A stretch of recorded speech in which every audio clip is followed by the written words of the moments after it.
என் அன்பு குழந்தையே, உனக்கான நல்ல விஷயத்தை செய்து கொடுப்பதற்காகவே உன் தாயானவள் இன்று உன்னை தேடி வந்திருக்கின்றேன்.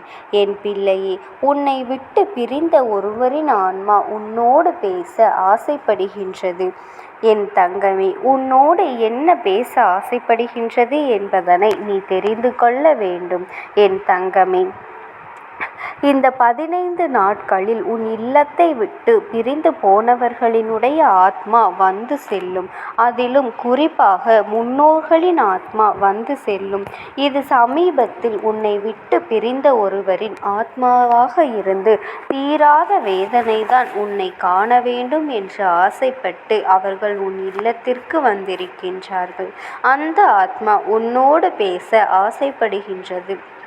அவர்களோடு உனக்கு பேச கிடைத்த இந்த வாய்ப்பினை நீ சரியாக பயன்படுத்தி கொண்டு உன் மனதில் இருக்கின்ற விஷயங்களை நீ சொல்லிவிடலாம்.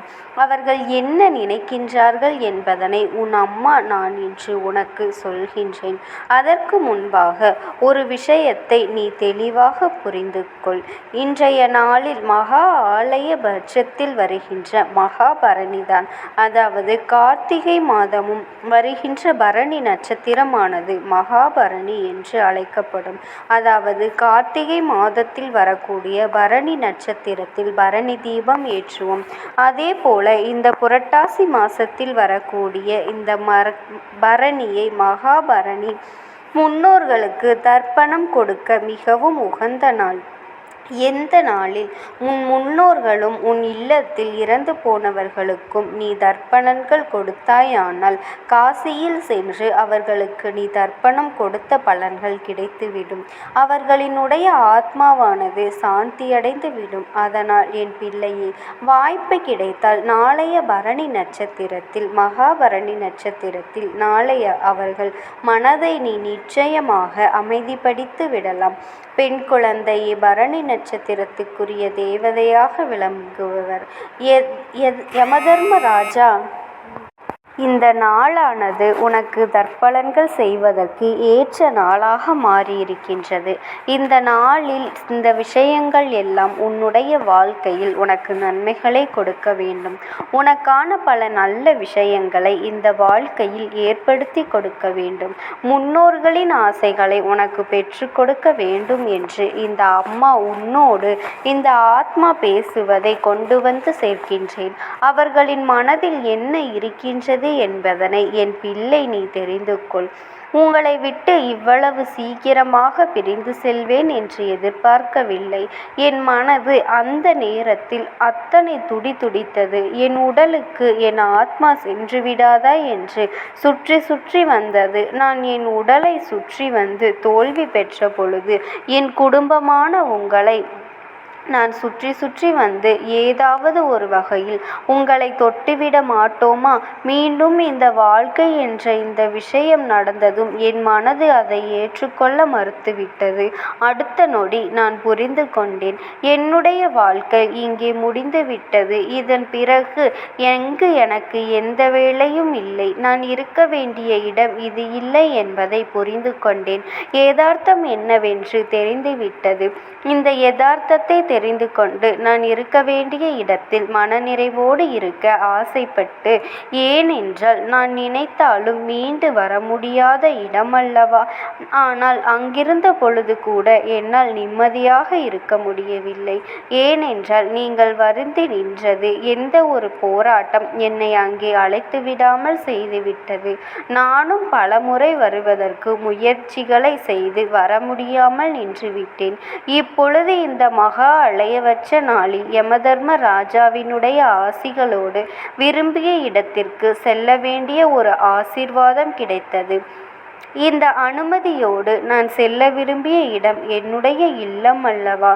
என்னுடைய குடும்பத்தில் இருப்பவர்களைத்தானே நான் காண வேண்டும். அதனால்தான் உன்னை காண நான் ஓடோடி வந்து விட்டேன்.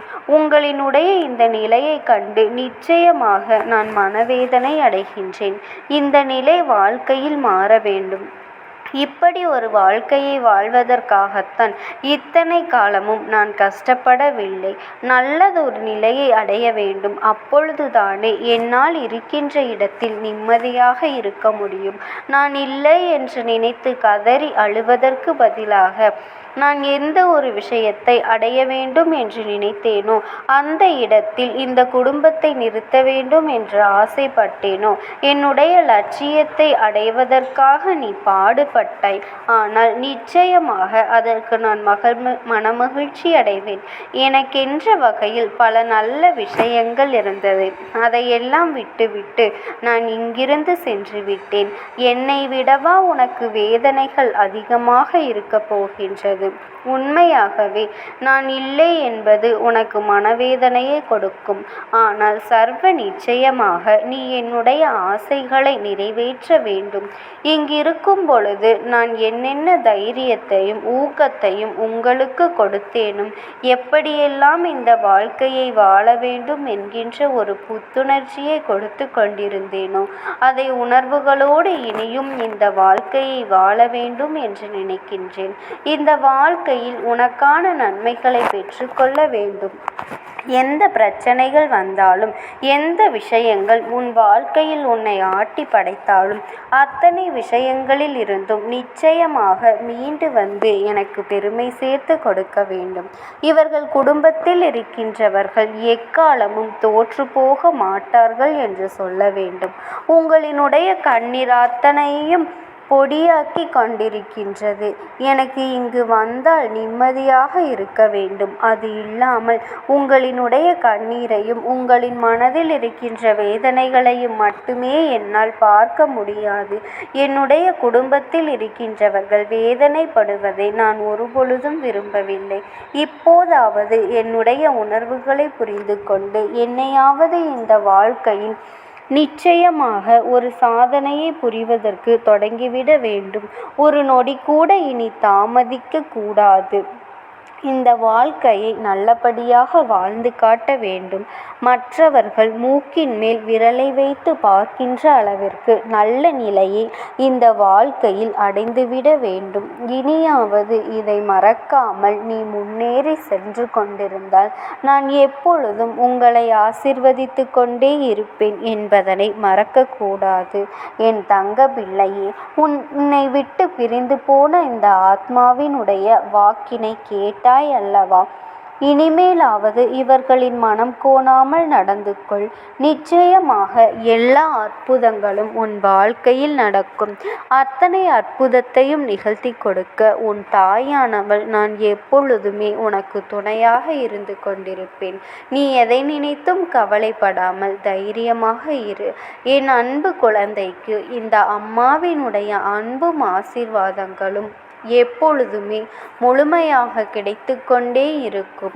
உனக்கு எப்பேற்பட்ட கஷ்டமான சூழ்நிலைகள் வந்தாலும் என் நாமத்தை மட்டும் நீ மனதார உச்சரித்து கொண்டே இரு.